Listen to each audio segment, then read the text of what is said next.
Hello everyone, wanted to show off what I think is the best ultra lightweight piece of rain gear that you can own.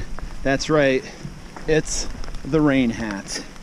While most people might mock the rain hat, while most people might say it's not really a real piece of gear, it's just something that you wear for fun to some kind of weird talent show or variety night, I just wanted to take a short video showing you the rain hat in action, and that it is actually a very useful piece of ultra lightweight backpacking or hiking equipment.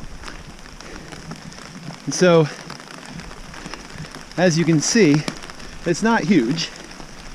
It's enough to provide coverage to basically my shoulders. And one of the reasons why I like wearing it is because I don't have to wear my hood, my raincoat. I hate wearing the hood, ends up getting too hot. The other thing that happens with my hood, it's kind of weird. Somebody out there back me up and tell me this happens to you too. If I'm hiking for a while, the hood eventually starts turning until the point where it's like in front of my face. And then I gotta rotate it back, and then it slowly comes, I don't know. Just me? In the summertime, this is usually all you would really need. Unless, again, if it's pouring out, obviously you're not going to stop sideways rain with this thing. When I left the house today, it was 34 degrees. I'm going to assume it's gone up another few degrees, so it's still below 40 degrees. So I'm definitely wearing the frog tog. The rain hat with the frog tog is a great combination. And not only am I wearing the frog tog coat, but I'm wearing, hope you can see that, the frog tog shorts that I made as well, and there's a video on those on my channel somewhere. The rain hat is an awesome piece of ultralight equipment because it weighs so little.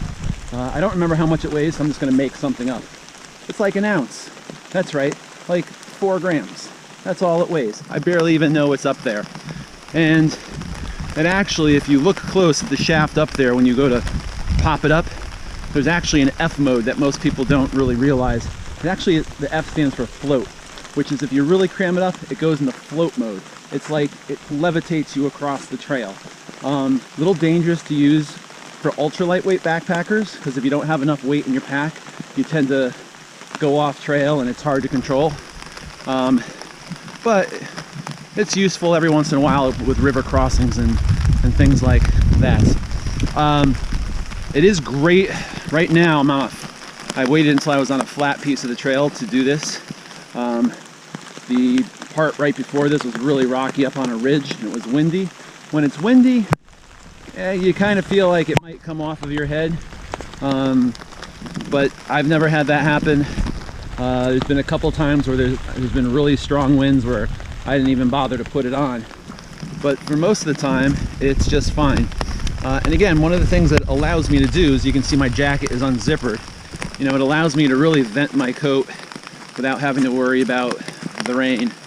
I think that's about it. I'll try to find where I bought it from. It costs like nothing, which probably means that it's going to break at the worst possible time. And the quality, I'm sure, is definitely a little subpar. But for the amount of times I've used it, I've definitely gotten my money out of it. You know, before this, I was looking at, like, Gossamer Gear makes an umbrella for like 40 bucks. Montbell makes an umbrella, which I believe is actually the same exact umbrella, just with their brands printed on there. So when you're looking for those backpacking umbrellas, and I forgot what it's called, the name of the company that makes it, but they make them for a couple of the top gear companies and just rebrand them. So it's essentially the same umbrella. And so that's that. Just wanted to introduce you to, again, it's the best ultra lightweight piece of rain gear that I own. I do again want to warn you about putting it into float mode. You definitely want to engage that in your house first. Make sure you have a roof. I would recommend 3 to 5 people around you. And, you know, possibly, you know, if you're first time in the field, don't go ultra lightweight. on that day. Pack some extra water bottles, you know, pack, I mean, God forbid, pack a synthetic puffy. You might even want to pack like a wool blanket and go crazy just to keep that pack weight up so float mode won't kill you. All right, beautiful day for hiking. This is one of those days where you have to embrace the suck, as they say. And I'm about to go wicked downhill on rocks, so I'm gonna put this away. All right, go outside and embrace the suck on that next rainy day. Bye-bye.